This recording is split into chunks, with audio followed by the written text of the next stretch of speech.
നമ്മുടെ കേരളം തൊഴിലുകളില്ലാത്തതോ മാന്യമായി തൊഴിൽ ചെയ്യാനുള്ള സാഹചര്യമില്ലാത്തതോ ആയ ഒരു സംസ്ഥാനമല്ല.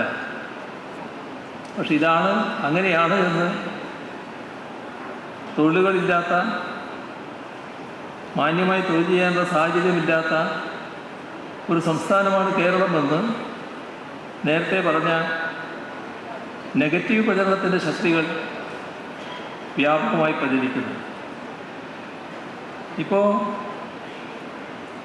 നമ്മുടെ യുവജനങ്ങളിൽ ഒരു ഭാഗം വിദേശത്തേക്ക് പോകുന്നുണ്ട്.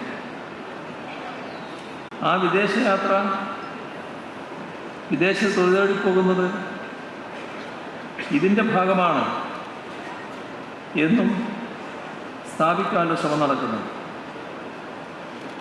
തങ്ങളുടെ ശേഷികൾക്കനുസൃതമായ തൊഴിൽ തേടി ലോകത്തിൻ്റെ പല ഭാഗങ്ങളിൽ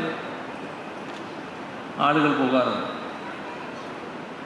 നമ്മുടെ കേരളത്തിൻ്റെ കുടിയേറ്റ ചരിത്രം ഒരു നൂറ്റാണ്ടിലധികമുള്ളതാണ്.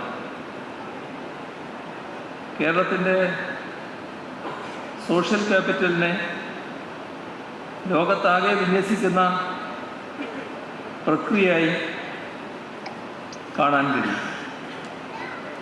ഏത് നൂതന മേഖലയിലും ലോകത്താകെ എവിടെയെടുത്താലും മലയാളി സാന്നിധ്യമുണ്ടാകും.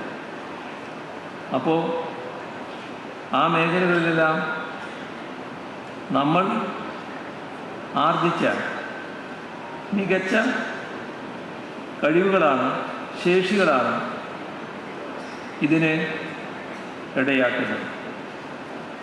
അപ്പോൾ പ്രവാസം എന്നത് നമ്മൾ ആർജിച്ച കഴിവുകളുടെയും ശേഷികളുടെയും ദൃഷ്ടാന്തമായിട്ടാണ് വരുന്നത്.